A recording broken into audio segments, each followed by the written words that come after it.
Hey guys, right, good morning. Sorry about that. If you tuned in about 10 minutes ago and found that we weren't there, well, we were there, I promise. It's just that we had slight technical problems again. Many apologies for those who tuned in last week and found there's nothing to watch. Unfortunately, our lovely internet company decided that they didn't want to work so close to Christmas, so they just turned everything off. A little bit annoying, but unfortunately, really quite British. Anyway, so we're back, and this is if you watched the last one, which was cancelled, this is pretty much going to be the same thing, but it's still very important, and it's always a good idea to review things again. Um, so many apologies for this. Hopefully you're all okay there. And the first thing I want to say to you guys is, well, Happy New Year! Okay, it's September the 31st, which means here in the UK, the New Year 2017 is about 14 hours away. For some of you somewhere watching, you're already celebrating, and if you're celebrating, why are you watching this now? Come on, go away, go have parties. Have fun, drink, do really strange, ridiculous things that you cannot remember. Otherwise, it's great to see those who are still here and they're watching today and now. It shows how dedicated you are, and I think back all of the lovely, horrible exams. We do this a lot. Okay. We specialize only in these things, so if you need help with a particular part of English, then that's a good idea to get in touch. We're always there to help. We can always give advice, and advice is always free. Okay. Remember, this is happening live, so if you're watching this right now, then if you have any questions, any comments, you want to share any of your family recipes for Christmas food, if you want to talk about the weather in another country, whatever you want to do, then go ahead and tell us. Okay, and we're very happy to do that. Very happy to tell everybody else about it. Okay, as it's happening live, if there's something you don't understand, it's really a good idea to ask a question. And at the end of the session, we'll actually leave some time for any questions that do come up. Okay, if you're watching this later, again, don't worry about it. We keep an eye on the comments, on the chats, and if you think there's a good question, then we'll actually answer it live in the show. I'll give you the answer to the question, but also something like that could help other people. So, really important to stay in touch and ask questions. Okay, I know from experience, and also many students talk about this. There's really nothing worse than sitting at home trying to find an answer to something. You can't find it. We know it's there, but you'll get frustrated and you feel there's nobody to help. Well, we're here to help. If there's something we can do to help you, we absolutely promise, on my heart, on my son's heart, on my wife's heart, on everybody's heart, we promise we're going to do this. Okay, guys? So, just to recap, this is the fourth in the series. The first one was focused on writing task 1 and the introductions for these data charts, things like the bar chart, the line chart, and so on. Show 2 was the introduction into task 2, looking at the different question types, how we can structure and organize those question types. Lesson 3, session 3 was focused on a writing task 1, but this was a line chart. Basically, we did a line chart, but it could be any chart which has time inside. Okay, and today we're going to look at the introductions, things we should and should not do for a introduction for writing task 2. Okay, so hopefully it's all important. Don't forget that shortly after the show is finished, we'll be posting a download link. So you can download the material that you've seen actually inside. These are all screenshots. They're lovely. They're presented. They're very beautiful. We spent a long time to do this, and download it. Keep it completely free forever. Hopefully you'll find more useful information there. Okay. Don't forget to check out the other videos, and if you like what you see, hit the subscribe button so you know more about it when the next show comes live. Hopefully with no connection problems. Hit the like button, shows that you love us. Of course you love us. Everybody loves us. So, that's the power, that's the fuel, that's the energy we need to get from you guys. And it keeps on telling us we're doing the right thing, and we'll do more of these in the future. Okay. This show as you can see, is focused on writing task 2, okay, and we're specifically looking at writing task 2 introductions. This is the thesis essays. An example of the thesis essay is the agree disagree, which is a very common type. Although if you go back to watch the second show, you're going to see that it's not just agree disagree. There are many kinds of these essays, and it's important to know how to organize your answer and how to structure it. Okay. We are actually today going to be spending a lot of time on what we call the introductions. So let's talk about this for a second. Introductions matter. Okay.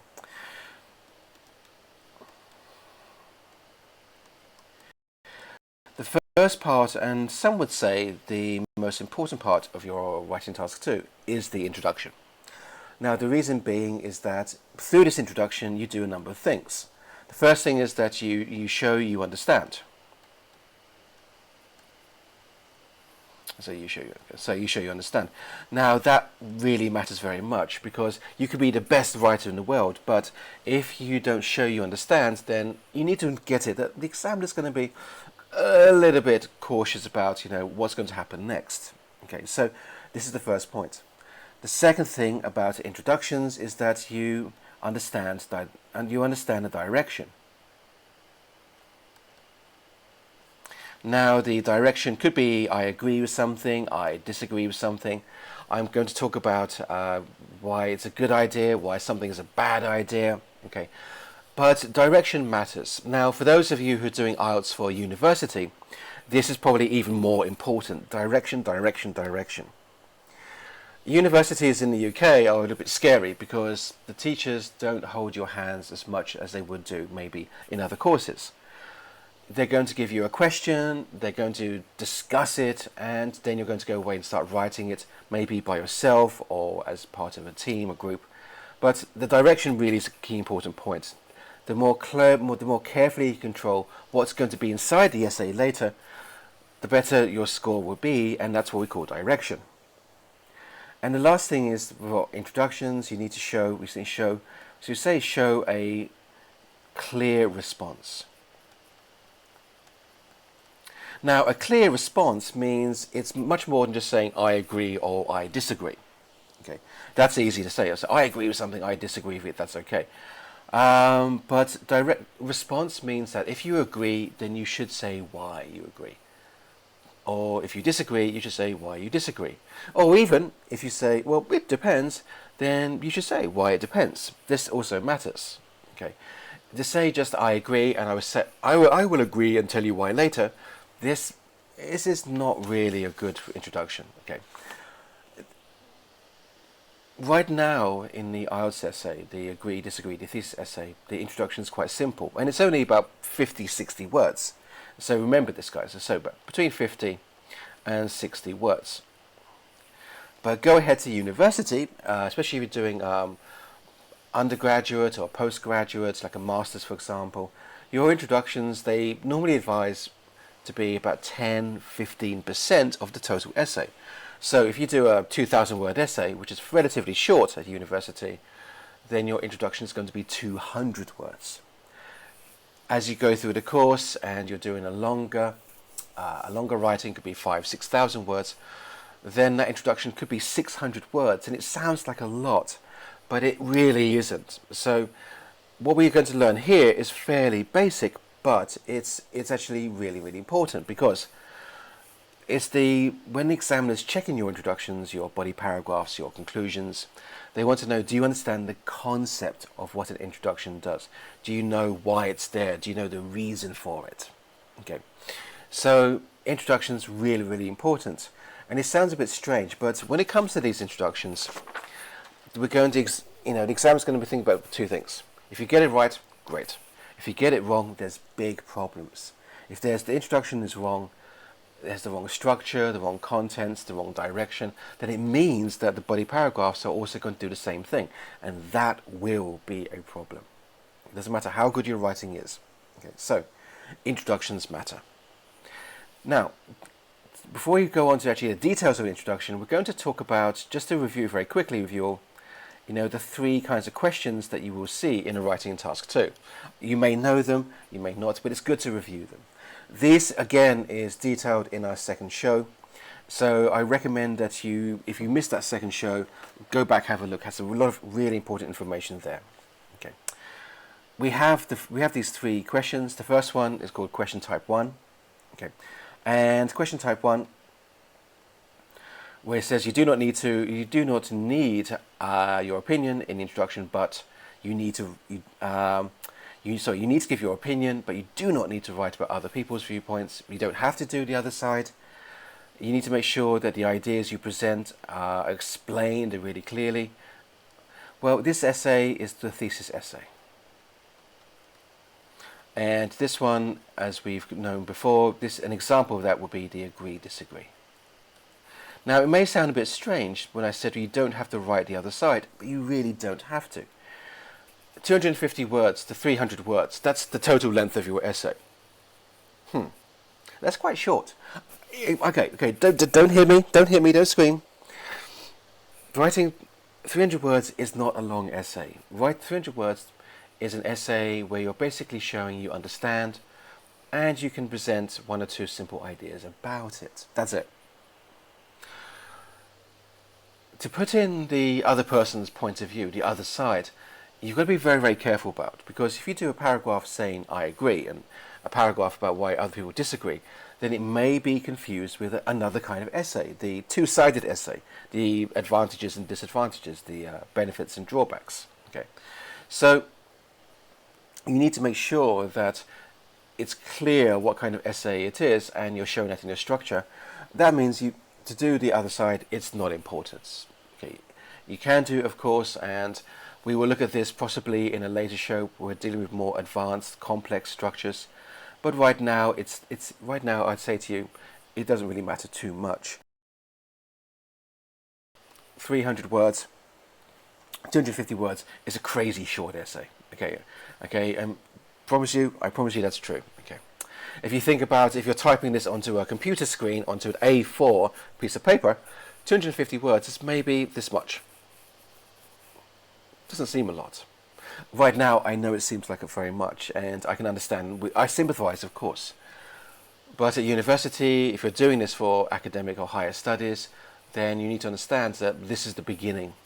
Okay, so you need to show clear concepts, clear ideas, and clear structure. The other kind of essay which comes up in your IELTS test is called this one here. This is we call it the evaluation essay. Many of you have learned this by yourself or through teachers or books. This is called the two-sided essay.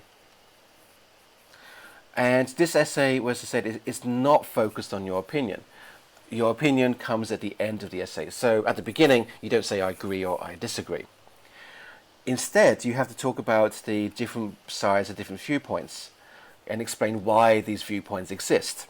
Okay, so it is nothing about you. Okay, and at the end of the essay, you have to say where the balance lies. So you can say here, I think there are more advantages, or I think there are more disadvantages, or the benefits are more, or the drawbacks are more. The choice again is yours, but it's only at the end of the essay do you put your opinion. The final kind of essay is the question type 3. This is called the cause-effect essay. Now this one doesn't happen very often in the IELTS test, probably about 15 to 20% per year. But when it does happen, it causes numbers of problems. Oh my goodness. Okay, not many people like this one. The most common type we know is called problem solution. And this is quite a tough essay because firstly you need to understand the topic, and then you need to understand, well, how can I solve the topic? How can I fix it? But more importantly, there's also a very strong grammar part of this kind of writing. You have to demonstrate certain things. So for example, a solution. If you're giving a solution, the solution will happen in the present or in the future, which means you need to use future tense, you need to use modal verbs, you need to use conditional sentences. Okay. In this kind of essay, you may be asked to explain the problems, or maybe the causes, or maybe both, but you'll always be asked to give solutions. So how can we solve this? How can we rectify this? Okay. Again, It doesn't come up very often, but it is a very important structure to learn because at university. Now, so those are the three kinds of essays. We have here just three examples.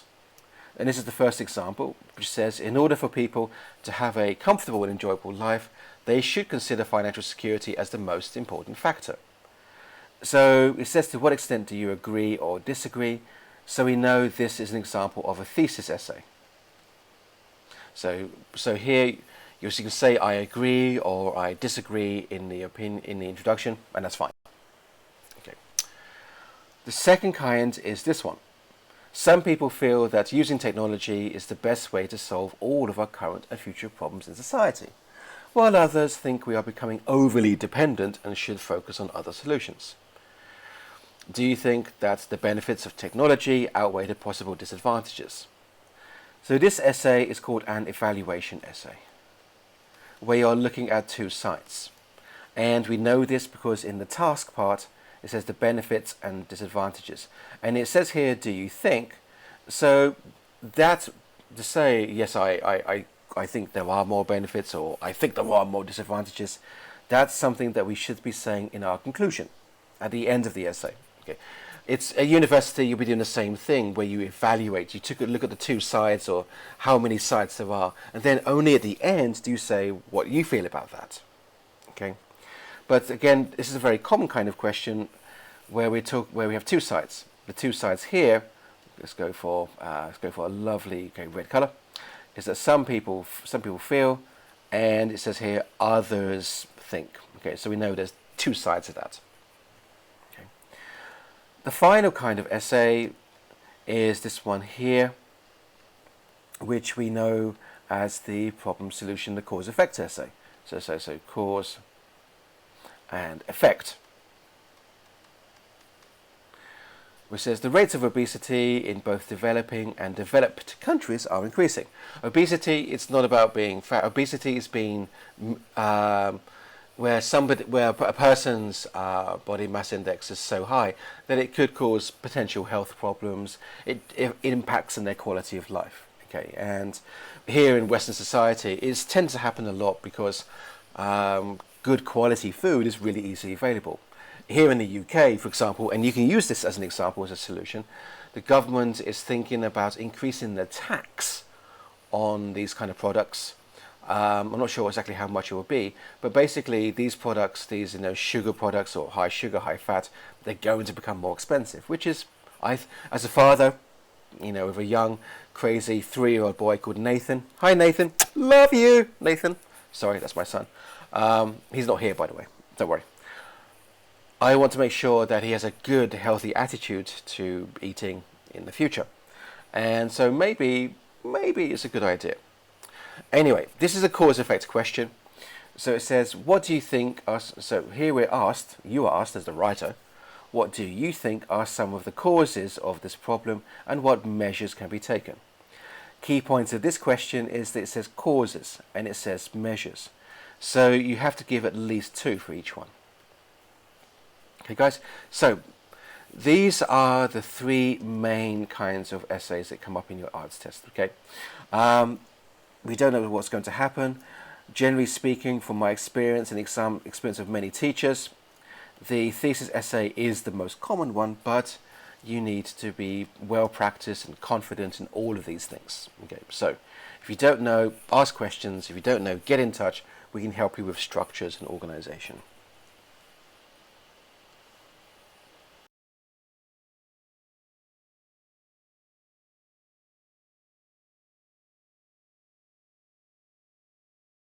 Sorry, cup of tea. Very British.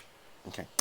So one of the key points which people come up and have problems with is when it comes to the agree-disagree essay. This example here, the question often asked is like, so how do I know? How do I know it's an agree-disagree essay? What's the features? What tells me about this? Well, there are 2 things which you need to consider. The first one is here, the task. Every question has a task, and the task is what you have to do about the writing. But the other example is actually in the topic. So let's go to the topic. So the topic here okay, has some features, some language characteristics. The first one is the word should. Now, should, if you know, is a modal verb. Modal verbs are often used to give opinions. You know, for example, your mother will say, "You should go to bed early." Okay, yes, mom. Okay. Or your father will say, "You should eat your vegetables." There's another one. Or you should save money, or you should be more careful. But that's an opinion. So if we see the word should, or could, or might, or need to, these modal verbs, they mean an opinion. Another example is that we will see the most important. Now, this is a superlative, and is part of the comparative language range. A superlative is also an opinion. You know, it's something is the best, something is the fastest, something is the quickest. You know, I've been to many countries. I think there are great countries. My wife, for example, hey wifey, comes from Taiwan, and Taiwan is a great place. The people are so nice. Traffic, not so much. But if I was to say, well, let's think about the environment. I could say that the UK has a great environment. Okay, has the best environment. You know, it's clean usually, especially here in Cambridge. Okay, so things like the cleanest or the best, those are superlatives. And because it's a very strong thing to say, well, people can disagree with that. So if we see these superlatives inside a writing task in question, then we know that possibly there's something we can agree or disagree with. So there are some language features, some language characteristics. Let's talk about this. So features. Features of an opinion, which is not yours, it's one that's in the question. Well, the first thing to look at is modal verbs, as I've just mentioned. Look for modal verbs, okay, so modal verbs in the topic. They often say that, you know, somebody thinks something should happen, and then you have to say, well, I agree or disagree with this. The second feature is, as I've just mentioned here, we talk about so comparisons or superlatives. Superlatives also tell us that, well, that's something I can disagree with. Look for words like the most important or the biggest or the greatest. Okay. And the third one is adverbs and adjectives. Adverbs and adjectives. So adjectives, okay, we say that something is a good idea. Good is an adjective. Do you think it's a good idea? Could be a bad idea. Could be, maybe. Or something is, so here, for example, good is an adjective, which we can disagree with. Adverbs was something which is, okay, only. For example, nuclear power is the only solution for our future. Only solution. Only is an adjective. Well, so adverb. Do you agree? Is that right? Is that what we should be doing? Okay.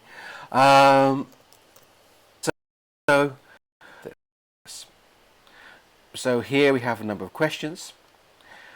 And the first one says, because of the modern pressures of today's society, people should be spending more time at work in order to remain competitive. Should. It's a modal verb. Well, a modal verb. Great. A modal verb. Say, well, should we be spending more time? Is that right? You know, do we agree with that? Maybe we should be doing something else. But because the modal verb is there, it means that we can agree or disagree with that. Or what about this one? Advertising is visible in every corner of our modern world, and the choices offered allow us to personalize our lives more than ever. However, many feel that the amount of advertising available needs to be reduced to prevent society becoming too commercialized. So needs to be. Now, some of you are very quick to notice that this is not a modal verb, and you're right, it isn't a modal verb, but it's an expression. And it's an expression which is it's a synonym, it's a synonymous expression. So write this down, synonym, okay, and it means the same as should or must. They are equivalents, okay. And so again, if we say needs to be, we'll say, do you need to do this? Is this important? Okay, maybe it's not. Again, if you want to disagree, go ahead, disagree. Please disagree, but you can agree, of course, if you like advertising. So those are two examples, modal verbs and expressions, which mean modal verbs. Let's move on to the next one, where we have just here, which says studying subjects such as art and music are useless, as they have no place in preparing young people for the future. So what about useless? Those of you may be quick to shout out if I can hear you. Yep, got it, thank you. This is an adjective. Dun dun dun, adjective, okay. Something's good, something's bad, something's useless. Is it useless? Think about it. Is it useless? Adjectives give opinions. For example, if you go to a restaurant and you're eating the food and you think, oh, this food is great. You know the food is great because you've had food which is not so good. So great food is an adjective. It compares against something else. Or this one here. Technology is the only solution available to us as we move into a future that has such issues as global warming and malnutrition. The only solution. Okay, adverb. Is it the only solution? Maybe there are other solutions. Maybe we should turn off technology. Maybe technology is causing too many problems. We love technology in my life. I love technology in my life. I'm pretty sure a lot of you do as well. But does it always work? Have you ever tried to use a printing machine on a Monday morning at 9 o'clock just before class starts and the printing machine breaks? Ah! Well, maybe it's not a good solution. So, is it the only solution? If you see the adverbs inside, then we can actually agree or disagree with those things. The last thing to talk about is in this one. So in today's modern workplace, job satisfaction is much more important than job security. So much more important than. Okay, so a comparison. So a comparison actually means that we are comparing two things. Is something more important than something else? Again, if you see comparisons inside the introductions, you can change that. You can disagree. Maybe you think the balance is the other way. Well, that's fine. That's okay. That's good. Okay. Another example, it says a young person's education is one of the most critical stages in their development. However, many feel that support from teachers is more important than that from parents. So there are two things here, maybe. The first one is that support is more important than. Again, as a comparison.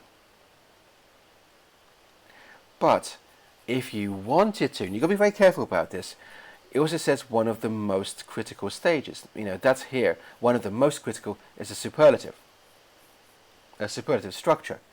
Do you agree with that? Do you think maybe it's not? Do you think maybe becoming a father, becoming a mother, maybe learning to drive, buying a house, taking out a mortgage, a big loan from a bank to buy a house, maybe that's a most important stage? Well, okay, if you think that, say it. In this essay, we would say, well, maybe that's more important just here. But if you want to talk about this other part as well, this part here, yeah, okay. An exam would be very happy to see that you've identified it. So, yeah, good job. Okay. So here we have it. So just to review, we should be looking for a number of language features to know that this is an agree-disagree essay. We have our modal verbs. We have our modal verbs as should and could. We have our expressions which mean the same thing, such as need to be, must be. Okay. We have our adjectives, our adverbs. We have our comparisons. We have our superlatives. Okay. Look for this in the question. If it's in the question, then that should focus you. That's the direction. That's the thing we spoke about before. That's the thing we should write about. So look for direction. And these tell us that this is the direction. This is the opinion. Okay, so guys, look for it. Go back through the Cambridge books. Go back through the examples your teachers have given you. Look at all those things and say, well, oh, maybe I understand why I got it wrong. Or, yeah, I saw that. I nailed that one. That was good. Okay, so look for these things. So the next question, okay, is, well, what is a good introduction and what is a bad introduction? Excuse me a second. I must drink my British tea. And that was actually from Scotland. Very nice though. Okay. Right. So let's actually look at a question. Let's look at 2 examples of an introduction, and let's decide what's good and bad about these introductions, what the examiner will be looking for, and also what you should and should not do in your introduction. So let's zoom across. Okay, and let's look at this one here. Right. So we have the question just here, and we have 2 parts. We have our topic and we have our task. So the task is just here, and the topic is that part here. Remember, it is the task that you're responding to, not the topic. The topic is background. The topic helps you understand the direction. And it says so in here. Let's give another color, orange, because orange is a lovely warm color. It's cold in Cambridge. You know, yesterday in Cambridge, the hottest temperature was 5 degrees. Was it 6? Now it's 8 or 9 degrees, so it's like summer out there. But next week it's going to be even colder. Snow, please. Topic and task. So topic says this: schools do not teach the skills that students require once they leave school to establish a career. Only subjects applicable to the workplace should be taught at school. And the task says, to what extent do you agree with this opinion? So, what do? Well, the first thing we need to do is understand what the question's asking us. Okay, so let's look at the first part here. Schools do not teach the skills that students require once they leave school to establish a career. So do not teach the skills. Now that's a pretty strong thing to say. Now, so that's something. So for example, do I agree with that? Do I disagree with that? It would depend, because maybe in some cultures, some countries where some of you are watching this, you say, well, yeah, it's all business or it's all academic, and I want to do art and I want to do paintings and I want to be a dancer or something like this. But maybe other education systems, maybe if you're watching here in the UK or maybe in Europe or America, say, well, no, schools do a pretty good range. They give us a good range of skills. It depends. But the point is that you can, if you want to, disagree with that. So go ahead, disagree if you want. We have a second part to the question. Okay, we have a red color here. It says only subjects applicable to the workplace should be taught here. So that's, wow, that's pretty strong. Okay, so here we have our adverb. Here we have our, okay, so modal verb. A mode, okay. So you'll find that this question actually has 2 parts to it. So you have part 1 and part 2. Okay, so we know that we're writing about a few things. So let's have a look at these introductions A and B and decide, well, how well do they do with the question? Now that we've looked at the question, we've kind of beginning to understand the direction and maybe, hopefully, forming an opinion about it. So we have our introductions A and B. So let's go for A and B. So A says this: school subjects are varied and cover a number of areas such as science, humanities and the arts. However, much of what is learned is useless once children leave school, while many other important skills are not taught at all. I believe that schools should be taught the subjects and skills that will be beneficial once students enter the workforce and adult life. Okay, yeah, that sounds okay. That sounds nice. Okay, let's try B. B says, school subjects are varied and cover a number of areas such as science, humanities and the arts. Much of what is learned is not always directly relevant to real life. But is our time in full-time education only meant to teach us skills for the workforce? Or can it be argued that education has a wider purpose? Okay, so we've got 2 introductions here. So which one is better? They must be good. The first thing I can tell you about A and B is that the grammar's fine, spelling is fine, there's nothing wrong about this at all. And this means something for you, anybody who's watching this now or will watch it later on. It's not just about good grammar or vocabulary. There's other things here which can influence the difference between a 6 and a 7, or a 7 and an 8, which is hopefully what you're aiming for. It's more than just grammar and vocabulary. We care about structure. There's a lot of things happening here. Let's have a look. So, Okay, right. So let's look at this. So A. So you notice that the first sentence for A, let's call this number 1, and number 1 here. The first sentence for A and B is the same, and that's good. And this first sentence for an introduction is very important. So this is sentence 1. S1 means sentence 1. Okay. So sentence 1, it is background. Okay. And so what do I mean by background? Well, it gives the topic of the question. It gives the background to the question. Topic and background. This is not, and I must stress this, don't write what you think. Don't say I agree. Don't say I disagree. This is not right at all. This first sentence, you are just paraphrasing the topic. And if you remember back to the start of the show, you'll also remember that I said you have to show you understand. And this first sentence helps the examiner say, oh, good, he understands. Or, oh, uh-oh, maybe they don't understand? Question mark? Hashtag, not sure. So, first sentence is a general sentence. It's the topic. It's the background.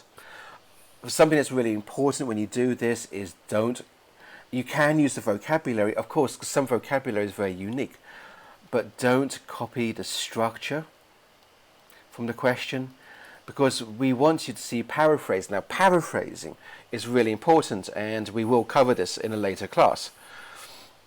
Paraphrasing means you take the ideas, put them in your head, mix it around a bit, write it down, but you don't copy the grammar structure, because if the structure is the same, you just change a few words, you're still copying.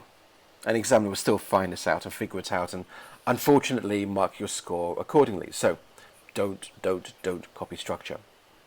Okay, so let's go back. So far for A and B, the first sentence is fine.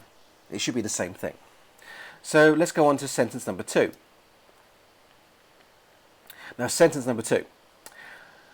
So that one, okay. So let's look at. Okay, I'll just show you a bit. Okay, fine. Okay, so sentence 2. Now let's look at B first. Okay, so it says much of what is learnt is not always directly relevant to real life. Okay, right. So yeah, it's quite short, isn't it? Now, if you go back to just a few moments ago, we said that this question actually has 2 parts. It has part 1, where they don't teach the right skills, and part 2, where they say that they should only teach things applicable to the workplace. If you look at this, much of what is learned is not directly relevant to real life. Well, you'll find that this is the same as part 1. Part 1, okay. And it's part 1 only. Uh-oh, where's part 2? What about the workplace and only subject? Where's that? Well, it's missing. That's a problem. Now, to show you what I mean, let's look at A. Let's see why it's different. So let's look at A, the second sentence. It says, however, much of what is learnt is useless once children leave school. Okay. While many other important skills are not taught at all. Okay, right, So this first part here, much of what is learnt is useless once children leave school, that's actually the same again as part 1 of the question. But while many other important skills are not taught at all, that's actually part 2.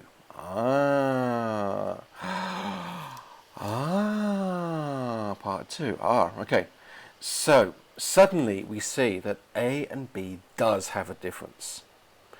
A actually responds to both parts of the question. So part 2, which is here, and part 1, which is there. But B doesn't. B only focuses on part of the question. And this is a very common thing. Examiners get this a lot, where people begin to answer the question, but not fully answer it. And again, this comes down to direction. Does this matter? Well, yes, it matters very much, but not as much as it matters at university. Where imagine that somebody could be spending 2 or 3 weeks researching a question, present the answer, to find that they've missed half the question. All that work, they have to do more. So it's important to think and organize your writing before you write it. Look at the question. See, well, how many things am I actually agreeing or disagreeing with? Here, there's two things.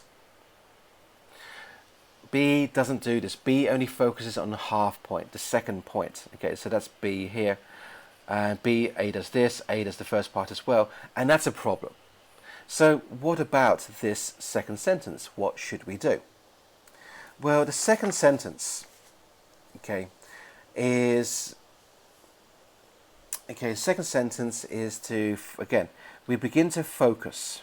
We focus on the issues. We add detail.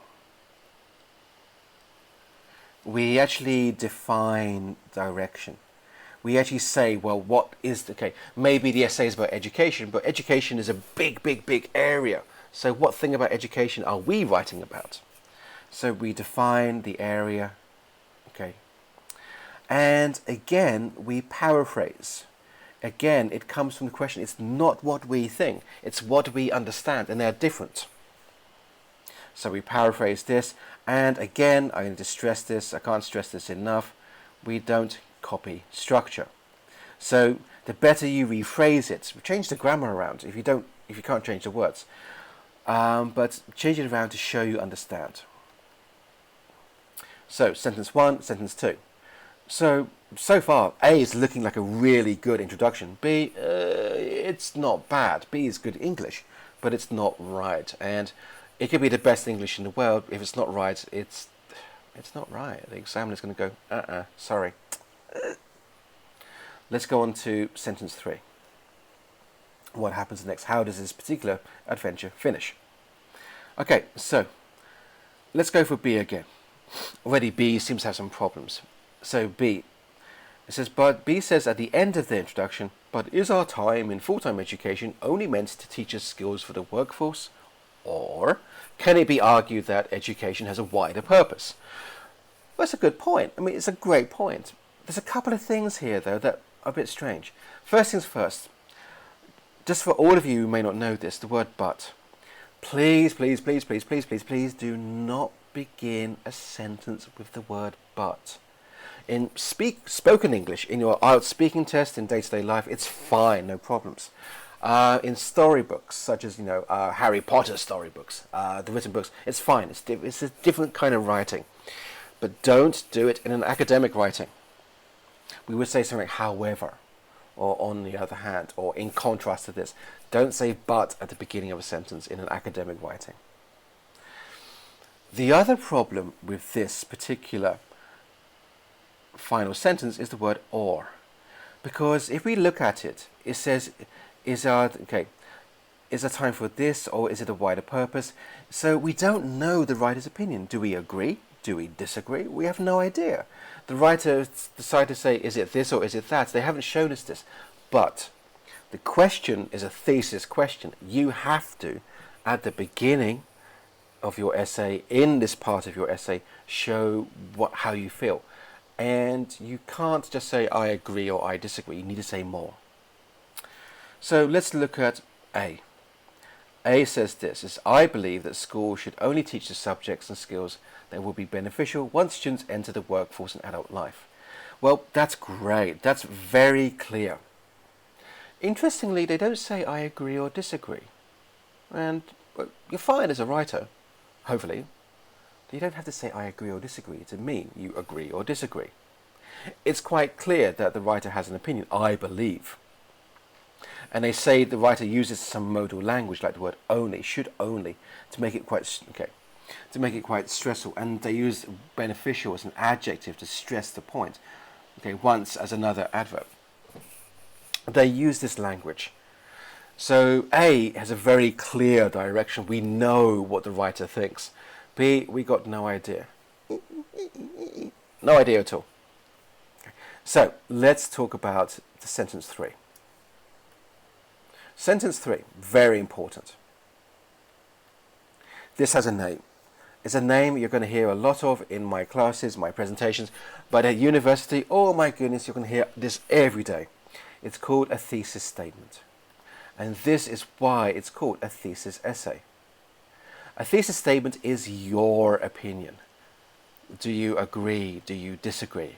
Your opinion and why. Okay. And if we were to break this up into two parts, the first two parts of your introduction are basically from the question. This final part of the introduction is from you. Okay. And there's a difference between the two parts. So, to get a great introduction, we would suggest that you do 3 sentences. And as I mentioned earlier before, about 50, 60 words maximum. Okay. Sorry, British tea. Oh, British tea is good. Okay, so 3 parts. Sentence 1, we give the background. Sentence 2, where you focus on the issues. Look for that opinion language. Look for the modal verbs. Look for the superlatives, comparatives. Look for the adjectives, adverbs. Look for this language, okay, and paraphrase it. And then sentence 3 is, how do you feel about that? Do I agree? Do you disagree? And as I've mentioned before, don't just say I agree or disagree. You have to say why. Give a general reason why you agree or disagree. Okay. So this kind of introduction actually has a name. Okay. Now, many of you have probably seen this. Hell, maybe even your mother has these in the kitchen, or father. But okay, it looks like this. If you've ever seen one of these, maybe you know the name. If you don't, that's fine. This has a name, and it's called a funnel. So why is Andy talking about kitchen equipment? Aha! There's a reason for this. It's because of the shape of the funnel. And this kind of introduction to our writing task 2, the thesis question, is called a funnel introduction. And it's a very classic, it's a very common kind of structure we see as at academic level, university level. We see it in university, undergraduates. We see it in IELTS tests. It's, even young children at school here in the UK, 15, 16, 14, will begin to write a funnel introduction. So let's explain why it's called a funnel introduction. So we have our 3 parts. Let's make this 1 part, and 2 parts, and 3 parts. Okay, part 1, part 2, part 3. So part 1 is big and wide. Okay, and this is sentence number 1. And remember, in sentence number 1, what we just rephrase. So we rephrase topic. So right, this was a rephrase topic. Okay, and then in sentence number 2, S2, we then begin to focus on the particular issues that we're talking about in this particular writing task. Right, and then the third part here, sentence 3. Okay, so I'll just call this TS. No, actually, I also be lazy, but I shall not. Thesis statement. Thesis statement is, what do you think? How do you agree? How do you feel? Okay, thesis statement. Okay, and then you see here, everything after are the body paragraphs, which are focused on the details of the writing task. Fun, classic style of introduction for the IELTS New Year's Eve part to review. Okay, so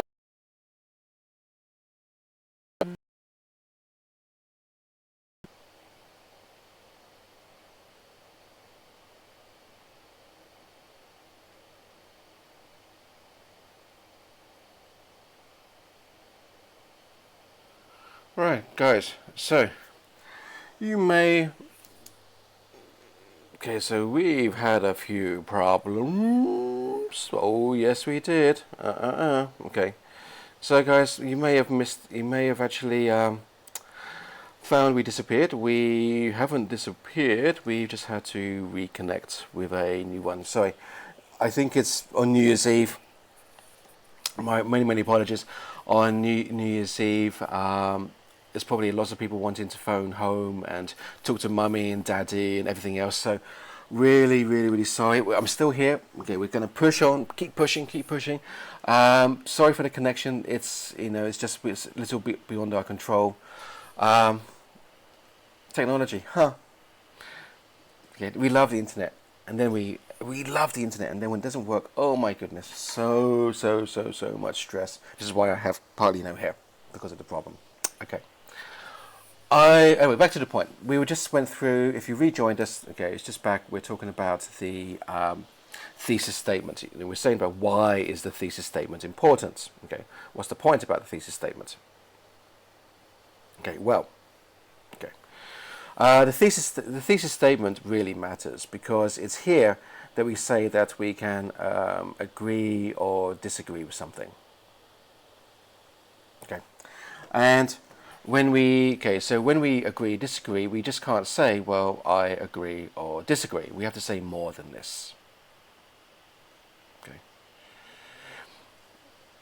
Okay, let's refresh that.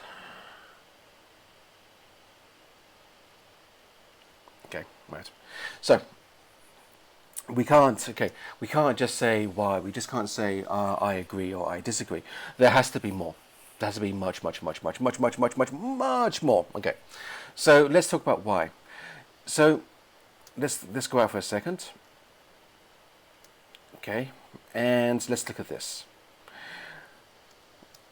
This is a review, an overview of the introductions. Okay, and let's go through it. It says here, it's important to understand the topic of the essay, the key points that need to be answered in your essay, and most importantly, your opinions. Structure matters. So we have our S1, our S2, and our S3. Now S1 is where you rephrase the topic, you give the facts, you give the reader some background information. Now it sounds strange here, don't give any examples of any kind of opinion. Well, not strictly true. You can give opinions, but not yours. You can give an example. Now the example is the key thing, because if you give an example in your introduction, be careful that you're not going to really use it again later. If you've got a great example, save it for your body paragraph. Save it for that part of your writing. I think that's very important. Okay. Sentence 2, is that right? So sentence 2 is where you begin to add focus to the topic. It's someone's opinion, again, advantages or disadvantages.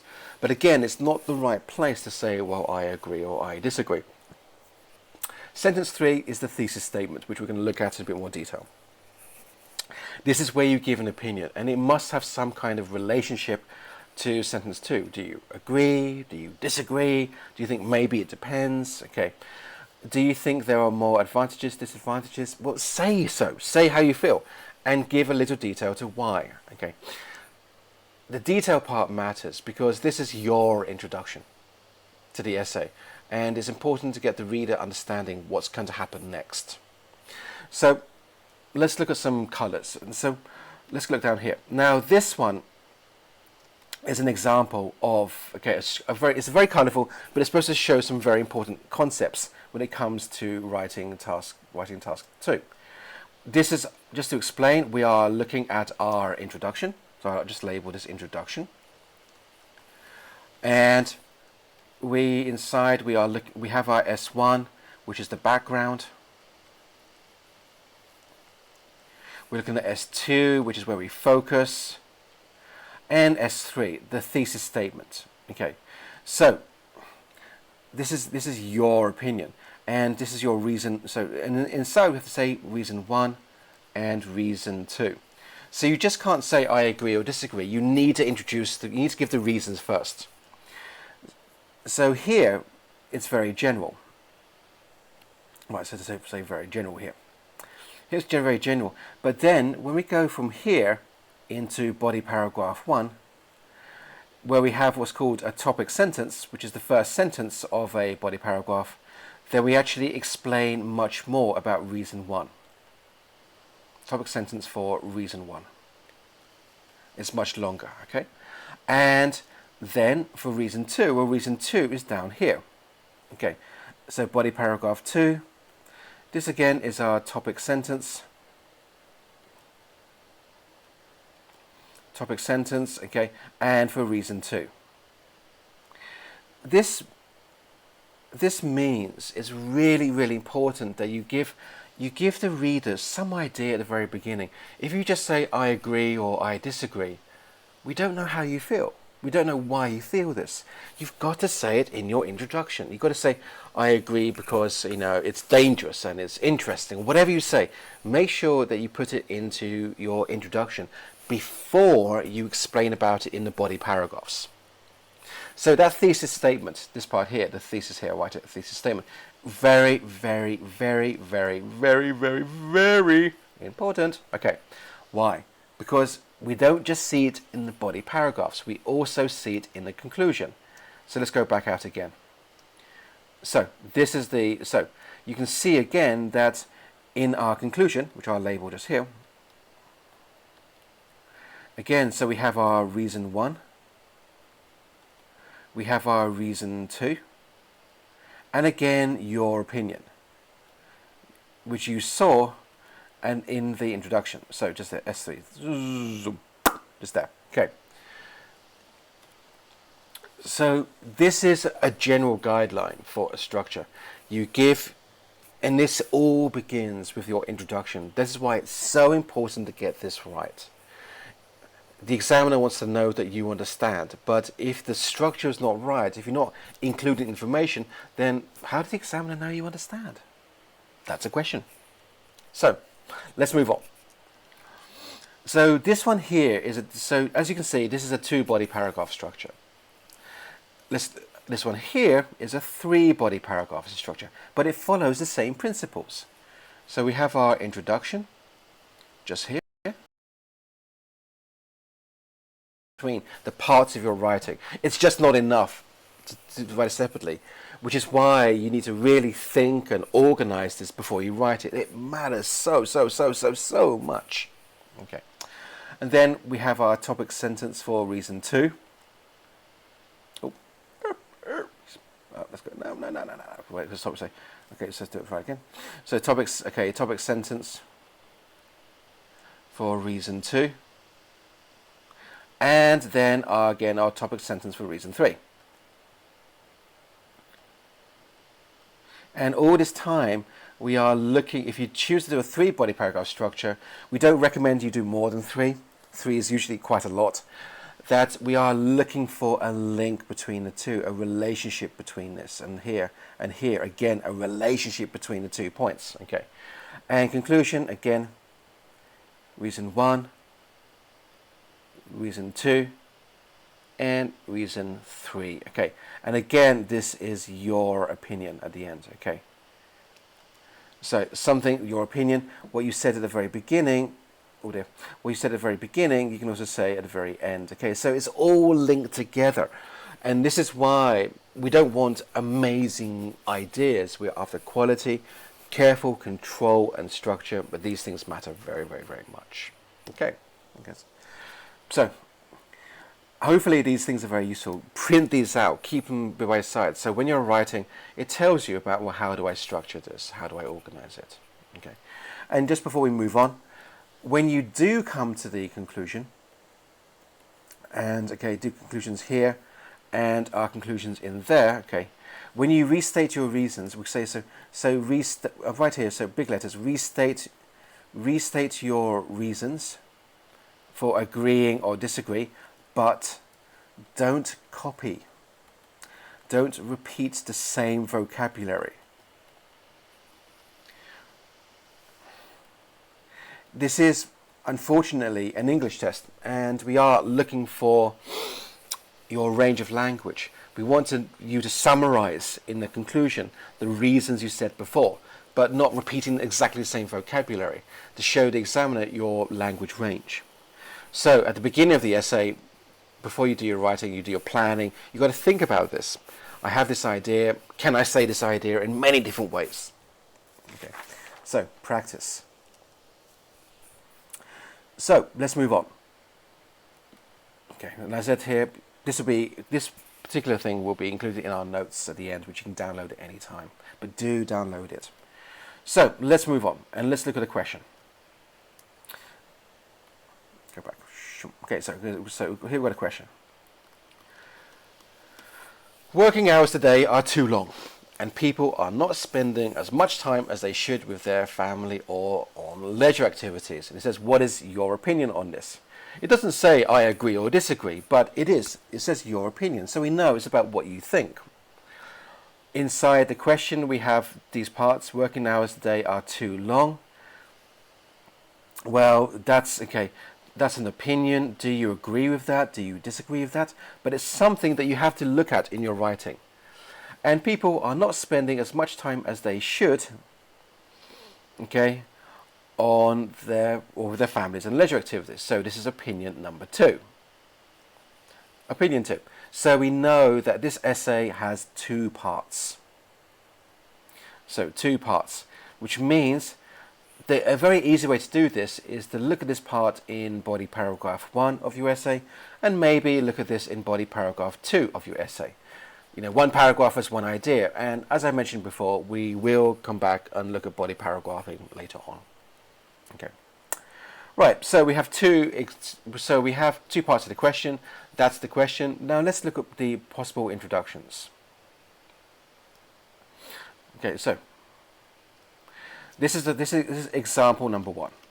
It says we have our 3 sentences, S1, S2, S3, which means that there's clear structure, is following the funnel idea. It says, in today's highly technological world, people are spending too many hours doing their work. True. Yeah, okay, well, there's technology there. This means that people are not being with their family as much as they should or doing activities for leisure. Okay. I agree with this statement for a number of reasons and will present my answer in the following paragraphs. Yeah, okay. Right, so the grammar's fine, the spelling's fine, but it's not a good introduction. Why? What's the reason? Well, there's a few things here. First things first, please, technology. Is this, the exam's going to say, is this really related? Is technology really related to this question? A lot of people do this at the beginning of a writing task too, because they think everything is technology related. But this essay is nothing to do with technology. Please, don't put something into your introduction unless it's completely relevant. The question does not mention technology, so you don't mention technology. Okay, right, so it says here, next thing it says is that people are spending too many hours doing their work. Okay, well, spending too many hours doing their work, if we look at the question, which is just here, it's not bad. Working hours a day are too long. This part, it's okay. Okay, it could be explained another way, but it's not copied too much. But we do have the second problem. It says, that, look at sentence 2. This means that people are not being with their family as much as they should be, or doing leisure activities for leisure. Okay, so being with their family, spending time with their families, or doing activities for leisure activities. So this part here is basically copied. The grammar's fine, the spelling's okay, but it's copied. It doesn't. And the examiner's saying, well, we just copied the same thing, changed the words around a bit, but that's it. This is not a good focus, and it doesn't show us, as the examiners, the readers, that you understand. So don't do this. You've got to really rephrase it. And then we go on to the third sentence. I agree. Look at this. So this one here. I agree with this statement for a number of reasons and will present my answer in the following paragraphs.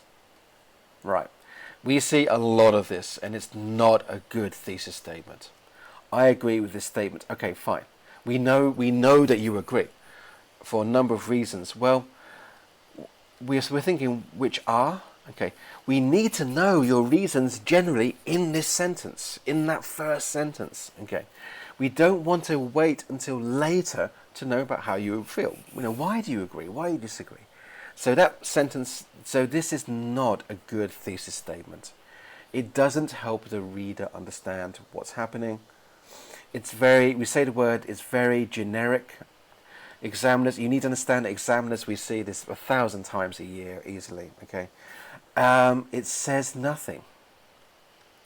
It says nothing, okay? It gives no reasons. So we don't know why you agree or disagree. And that's a big problem. This is not a good statement, okay? So, this is a bad one. Let's have a look at a good one. Move over here. You see, firstly, it's longer. Now, I'm sorry to say that you will be writing longer to get more detail in, but you have to. We have our 3 sentences, S1, S2, S3 again. And again, it says here, it is generally thought by many people that in order to become more successful in today's societies, they need to work longer than harder than before. So this is better because it says in order to become more successful. That's one reason we work hard, maybe. But it's not, but it's rephrased. It's taking the idea from the question, changing it around, writing it another way, but it's not copying, which is what we want. Okay, so please, on my heart, please don't copy. Sentence 2. The result of this, and this is a lovely thing to say, this is a nice link between the 2 sentences, is that other parts of people's lives have suffered unnecessarily. Okay. And we should need to place more attention on these instead. Okay, so again, it's talking about think other parts of our life have suffered. Okay, what other parts? Well, family. Family. What else can we say? Family. We'll say leisure, etc. Okay, and here we have, okay, so I'm just going to edit this. Okay, we should need to, okay, we can also, okay, if you're not happy, you're not comfortable saying should need to, then instead we can just say something such as, okay, should, okay, this part, okay, it's actually, this part is not necessary. Okay. Sentence 3. This, I feel, is a very valid point. So this means what this person said before. The word this is a link between the 2. I feel is a very valid point. And for a more satisfactory life, we need to address these imbalances and reconsider what's most important. So this actually says, I agree. I think this is right. And we know what's going to happen later.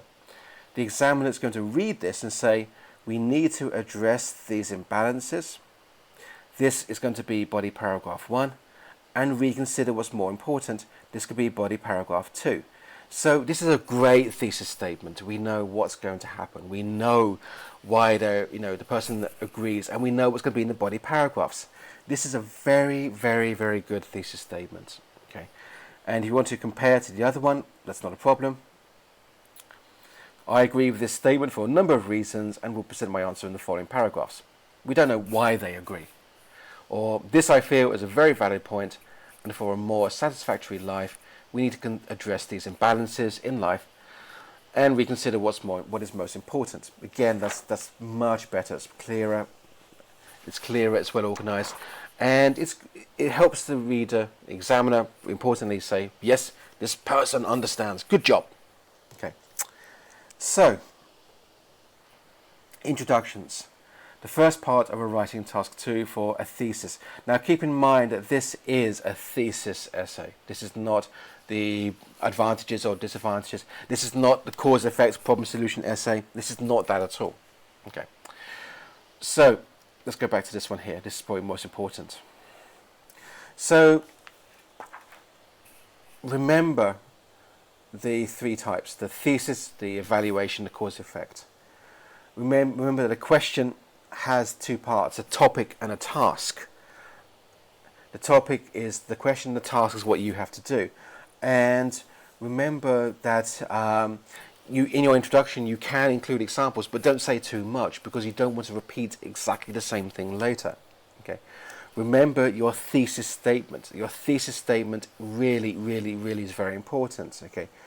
Respond and give reasons, and make sure they're clear, because they should be explained in body paragraph 1 and body paragraph 2. Remember, don't. Okay, you have to respond to the question. You have to identify using modal verbs and adjectives and adverbs and comparative superlatives. What's the opinion? Okay, guys. So that's writing task 2. That's our introductions. Okay. Hopefully this has been useful for you. Sorry for the technical problems earlier. Like I said, New Year's Eve, too many people phoning home to their mums, their dads, their relatives saying, Happy New Year, we miss you, and things like this, you know. So sorry for that. That happens sometimes, beyond our control. Okay. If you find this interesting, hopefully you do, hit the like button, thumbs up. It looks like this. Sorry, it looks like this. Okay, best thing in the world. And hit the subscribe as well. There's more coming. Okay, every Saturday at the same time. And to finish off, we have one final thing. Yesterday, yesterday was actually a really, really big day for us because we actually hit over 100 subscribers. Guys, I love you so much. Thank you, thank you, thank you, thank you, thank you. Okay, so we're going to have a bit of a competition.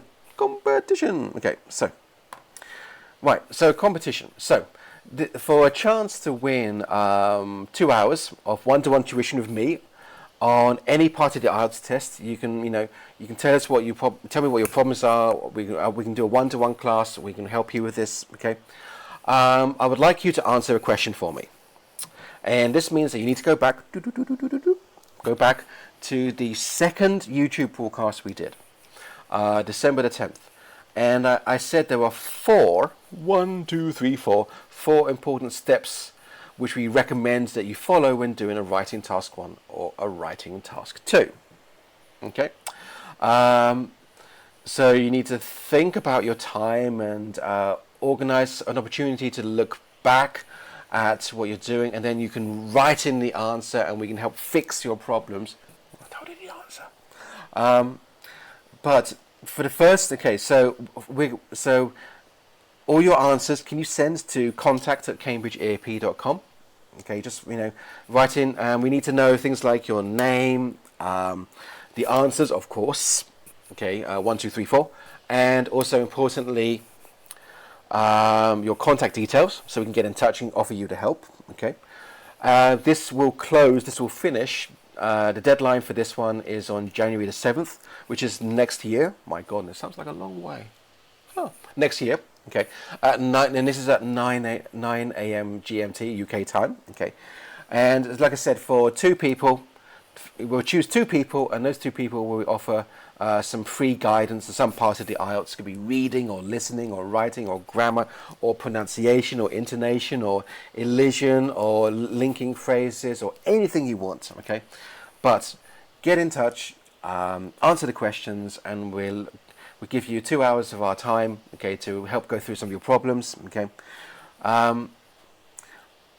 If you do have any questions, any questions, any comments, put that in the comments section of the chat, okay. Happy to answer, to do anything we can to help you, these guys, okay. Happy New Year to you. I hope that next year is a great year. I hope that next year you really do pass your IELTS and it's done forever, this horrible, horrible exam. You have my sympathies. I do know how tough it can be. Okay, thank you really very much for watching, and take care. And if you have any questions, put them into the comment section before we finish. Okay, and I'll give you a few moments to actually talk about that. So, any questions, any comments, any put in the chat right now. Go, go, go, go, go, go. Questions, anything. Ask me.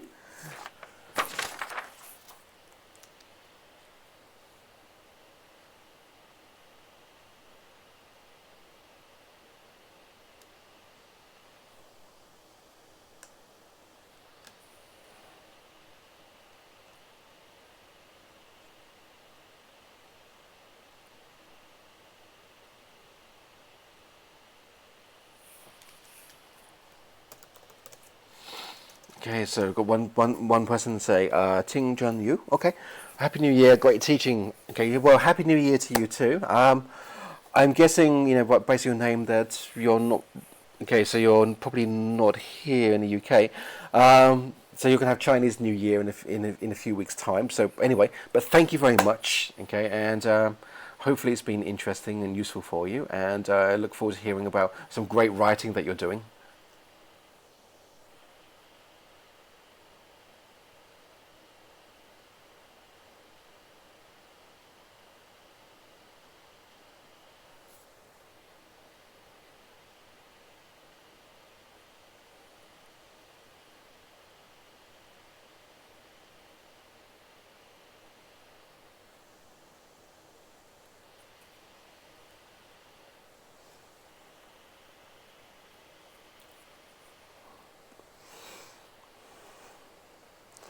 I think there are many, many, many people there quickly putting on their coats, their jackets, rushing through the front door, ready to have their celebrations. Well, guys, in that case, I'll have to love you and leave you. Stay in touch. Remember, like button, subscribe. We'll do more things. The more we know, let us know what you'd like to see, and we can organise shows. One thing we do with Cambridge AP is every class is different. Every class is designed exactly for that purpose. We don't repeat material. It's always new things. Okay, and it's aimed to help particular problems. So get in touch. The more you can ask, the more you let us know, the more we can help. Okay, guys. We wish you a happy, happy, happy, happy, happy New Year. Hope you had a great Christmas, and we look forward to speaking to you guys soon. Okay, take care and have a great 2017. See you next week.